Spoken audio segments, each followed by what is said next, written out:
திருச்சியில் தொடங்கினார். திருச்சியில் தொடங்கும்போது எந்த பிரச்சனையும் கிடையாது. நாகப்பட்டினத்தில் பிரச்சனை கிடையாது, அரியலூரில் பிரச்சனை கிடையாது, நாமக்கல்லில் பிரச்சனை கிடையாது. இங்கே கரூரில் மட்டும் என்ன ஏன் நடந்துச்சு? மக்கள் பெருங்கூட்டத்தில் வந்து போதுமான இடம் எங்கே இருக்குதோ அங்கே தான் கேட்டோம். அவங்க தான் அங்கெல்லாம் கொடுக்க முடியாது, நீங்கள் இங்கே எடுத்துக்கன்னு அவங்க தான் சொன்னாங்க. இந்த இடத்துல தான் கொடுப்போம், முடிஞ்சால் நடத்துங்கன்னு சொல்லி அது ஒரு நாளைக்கு முன்னாடி தான் கொடுக்குறாங்க. 4 மணி நேரம் வந்து திட்டமிட்டு தாமதமாக வந்திருக்கிறதா வந்து சொல்கிறாங்க. இல்லை சார், அதாவது மரத்துலேருந்து கீழே விழுந்ததுன்னா ஏன் உடனடியாக உடற்கூறாய்வு செஞ்சு இரவோடு இரவாக ஏன் நீங்கள் வந்து அவங்களுடைய கொடுக்குறீங்க?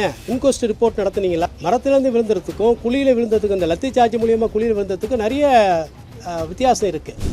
ஆக வந்து இப்போ எதுவாச்சும் சொல்லலாம். ஏன்னா இப்போ வந்து ஒரு சம்பவம் நடந்த பிறகு நாங்கள் அப்படி சொன்னோம் அப்படி செய்தோம் என்று சொல்வதெல்லாம் வந்து இது வந்து அவர்களுடைய பொறுப்பை தட்டி கழிப்பதாக இருக்கிறது.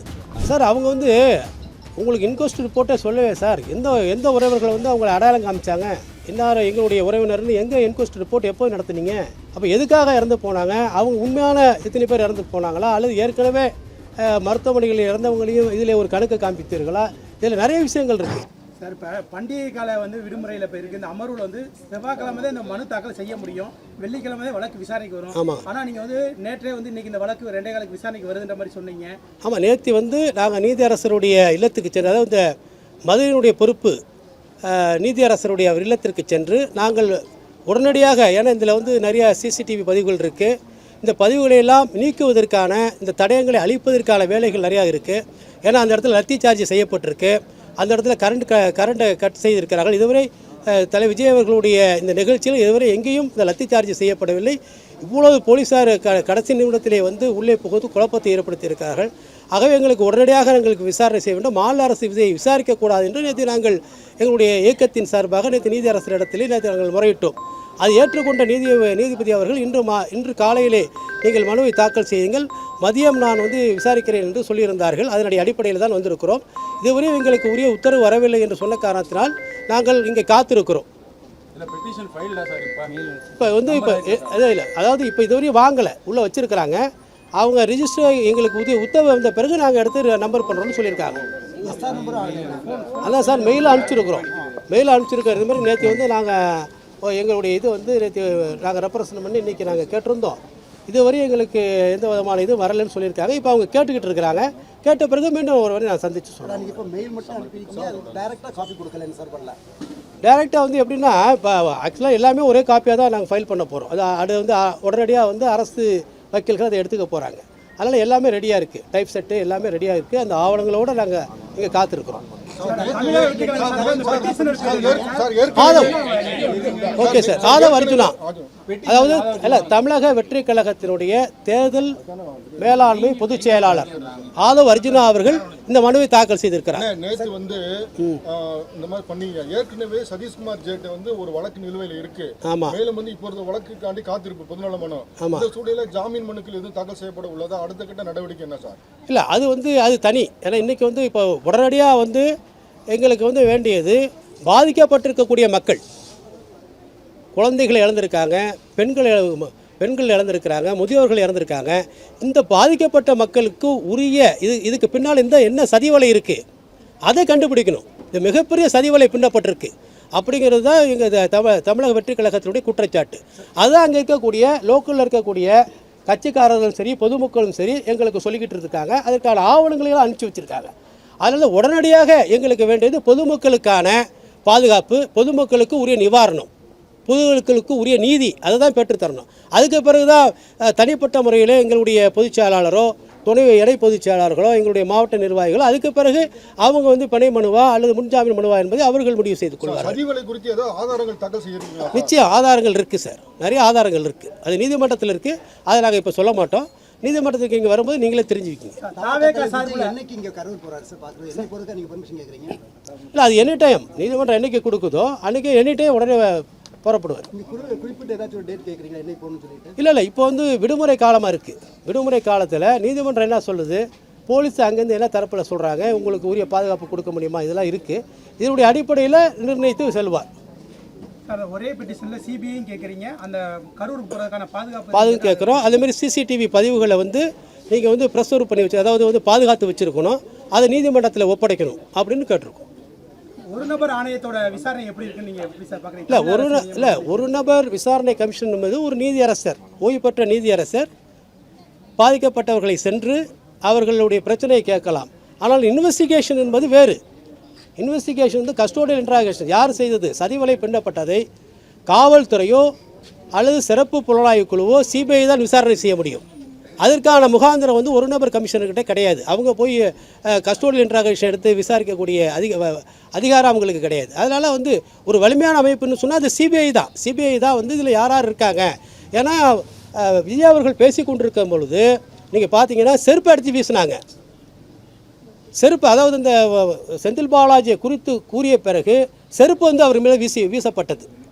ஒரு கட்சி தொண்டரோ அல்லது ரசிகர்களோ அல்லது விஜயை பார்க்க வேண்டும் என்று வருகிறவர்களோ நிச்சயமாக அவர் மேலே வந்து செருப்பை தூக்கி வீசுவதற்கு தேவையில்லை. அது எங்கேருந்து யார் தூக்கி வீசினா?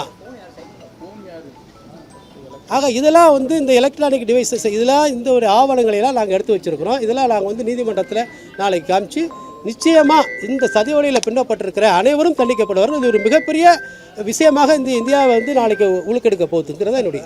ஒரு நபர் கமிஷன் வந்து அந்த விசாரணை பண்ணிட்டு இருக்கும்போது பின்னாடி இருந்து ஒரு காவல்துறை அதிகாரி வந்து அந்த விசாரணை சாட்சி சொல்றவங்க கையை காட்டி செய்தியில் வந்து மிரட்டுற மாதிரி இந்த மாதிரிலாம் வந்து இப்போ மீடியாக்கள் எல்லாம் வருது. அதை நீங்கள் எப்படி பார்க்குறீங்க சார்? அதாவது இது வந்து இந்த மரணங்கிறது வந்து இப்படி ஒரு யாருமே நினைத்து பார்க்க முடியாத மரணம். குழந்தைகள்லாம் இறந்துருக்காங்க, பெண்கள் இறந்துருக்காங்க, கர்ப்பிணி பெண்கள் இறந்துருக்காங்க. இதிலையும் அரசியல் செய்ய வேண்டும் என்று நினைப்பது ஒரு கீழ்த்தரமான ஒன்றதாக நான் கருதுகிறேன். ஒரு கீழ்த்தரமானது. இவ்வளோ ஒரு மரண ஓலம் கேட்ட பிறகு என்ன பெரிய நமக்கு வந்து பதவி வந்து என்ன ஆக போகுது?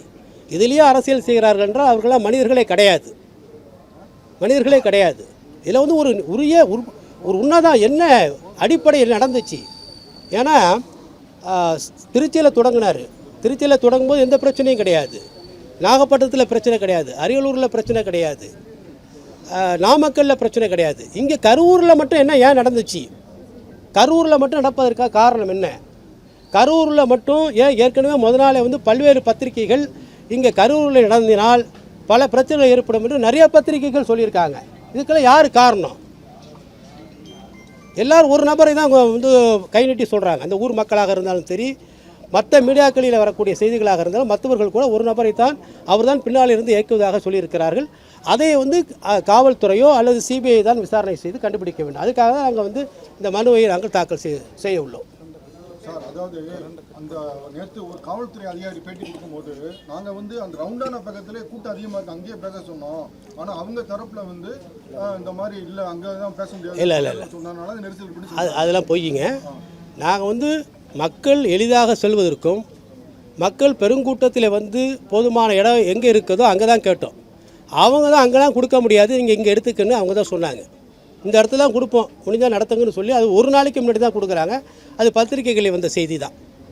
ஆக வந்து இப்போ எதுனாச்சும் சொல்லலாம். ஏன்னா இப்போ வந்து ஒரு சம்பவம் நடந்த பிறகு நாங்கள் அப்படி சொன்னோம் அப்படி செய்தோம் என்று சொல்வதெல்லாம் வந்து இது வந்து அவர்களுடைய பொறுப்பை தட்டி கழிப்பதாக இருக்கிறது. ஏன்னா உளவுத்துறைக்கு தெரியாதா ஒரு தலைவர் வருகிறார் என்று சொன்னால் எப்படி கூட்டம் கூடுகிறது? அப்போ உரிய பாதுகாப்பை பொதுமக்களுக்கு வழங்க வேண்டியது அரசினுடைய தார்மீக கடமை. அதிலிருந்து இவர்கள் கடமை தவறி இருக்கிறார்கள். அது எந்த அரசியல் கட்சியாக இருக்கலாம். ஆனால் பொதுமக்கள் கூடுகிற பொழுது, குழந்தைகள் கூடுகிற பொழுது, பெண்கள் கூடுகிற பொழுது அவர்களுக்கு உரிய பாதுகாப்பை தர வேண்டியது அரசினுடைய கடமை. அதிலிருந்து அவர்கள் விலகி இருக்கிறார்கள். ஆமாம், இதில் முழுக்க இதுவரை விஜய் அவர்களுடைய தமிழக வெற்றிக் கழகத்தினுடைய தலைவர் விஜய் அவர்களுடைய பரப்புரையில் எந்த இடத்திலும் காவல்துறை கொடுத்த நிபந்தனைகளை நாங்கள் மீறவில்லை.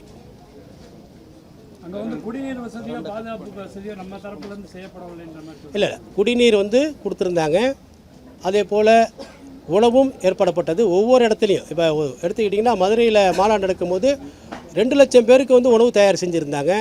10 லட்சம் குடிநீர் பாட்டில்களை கொண்டு வந்திருந்தாங்க. அதனால் எங்கேயுமே கிடையாது. எல்லா இடத்துலையும் தமிழக வெற்றிக் கழகத்தினுடைய மாவட்ட நிர்வாகிகள் அந்தந்த பகுதியில் உள்ளவர்கள் அனைவரும் அந்த பொதுமக்களுக்கு தேவையான உணவு, குடிநீர் எல்லாவற்றையும் கொடுத்துருக்கிறோம். அதுதான் உண்மை. மெயினாக எஃப்ஐஆர் ஃபைல் பண்ணியிருக்காங்க. பார்த்தீங்கன்னா வந்து மரத்திலிருந்து கீழே விழுந்ததுனால தான் ஒரு 11 பேரோட உயிரிழப்புகள் ஏற்பட்டிருக்கு. அதனால தான் இல்லை சார், இல்லை அது தவறு. அதாவது லத்தி சார்ஜ் லத்தி சார்ஜ் பண்ணும்போது அங்கே ஒரு ட்ரைனேஜ் கொட்ட இல்லை எஃப்ஐஆர் ஃபைல் பண்ணி இப்போ அப்டேட் ஃபைல் பண்ணியிருக்காங்க. 4 மணி நேரம் வந்து திட்டமிட்டு தாமதமாக வந்திருக்கிறதா வந்து சொல்கிறாங்க. அதுபோக வந்து அவர் ஆனந்த் அவர்களிடையும் நிர்மல்குமார் அவர்களிடம் தொடர்ந்து வந்து வலியுறுத்தியும் வந்து எச்சரித்தும் கேட்கல. நீண்ட நேரமாக வந்து பார்த்தீங்கன்னா காத்திருந்து தண்ணீர் மருத்துவம் எந்த வசதி செஞ்சு தரலன்னு சொல்லி எஃப்ஐஆர் ஃபைல் பண்ணியிருக்காங்க. அவர் கூட்ட நெரிசல் ஏற்பட்ட அழுத்தத்தினால தான் மக்களுடைய உடல்நிலை சூழல் காரணமாக தான் இது நடந்திருக்குன்னு சொல்லி 11 பேரோட உயிரிழப்புக்கு இது முக்கியமான, குறிப்பாக மரத்திலிருந்து கீழே விழுந்ததுனால தான் அந்த இடத்துல ஒரு இல்லை சார், அதாவது இப்போ இல்லை சார், மரத்துலேருந்து கீழே விழுந்ததுன்னா ஏன் உடனடியாக உடற்கூறாய்வு செஞ்சு இரவோடு இரவாக ஏன் நீங்கள் வந்து அவங்களுடைய கொடுக்குறீங்க?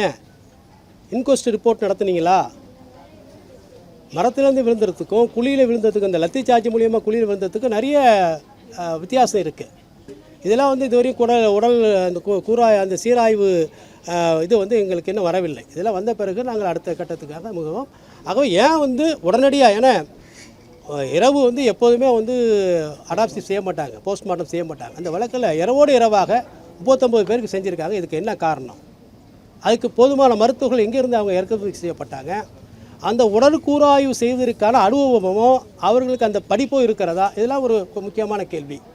இதெல்லாம் வந்து எங்களுடைய மனுவில் நாங்கள் சொல்லியிருக்கோம். உங்களுடைய புகாரில் இந்த இறந்து போன 41 பேருமே வந்து இந்த நிகழ்ச்சிக்கு வந்து தான் இறந்து போனதான சாத்தியக்கூறுகள் எதுவும் அதில் எதுவும் மிஸ்மேட்ச் இருக்கான்றதை செக் பண்ணியிருக்கீங்களா சார்? அவங்க வந்து உங்களுக்கு இன்கொஸ்ட் ரிப்போர்ட்டே சொல்லவே சார், எந்த உறவினர்கள் வந்து அவங்களை அடையாளம் காமிச்சாங்க, இது இன்னார் எங்களுடைய உறவினர்னு எங்கே இன்கொஸ்ட் ரிப்போர்ட் எப்போ நடத்துனீங்க? இரவோடு இரவாக வந்து நீங்கள் போஸ்ட்மார்ட்டம் பண்ணிவிட்டு காலையாக கொடுத்துட்டீங்களே. அப்போ எதுக்காக இறந்து போனாங்க? அவங்க உண்மையான இத்தனை பேர் இறந்து போனாங்களா, அல்லது ஏற்கனவே மருத்துவமனைகளில் இறந்தவங்களையும் இதில் ஒரு கணக்கு காண்பித்தீர்களா? இதில் நிறைய விஷயங்கள் இருக்குது. இந்த சந்தேகங்களையெல்லாம் ஆதவ் அர்ஜுனா அவர்கள் தன்னுடைய மனுவிலே இன்றைக்கி ஏற்படுத்தி சொல்லியுள்ளார். அவைகளுக்கெல்லாம் உரிய பதில் கிடைக்கும் என்று நாங்கள் நம்புகிறோம். ஆமாம், அது சொல்லிட்டோம். Thank you sir. Thank you sir. நாங்கள் இப்போ இது வாங்கி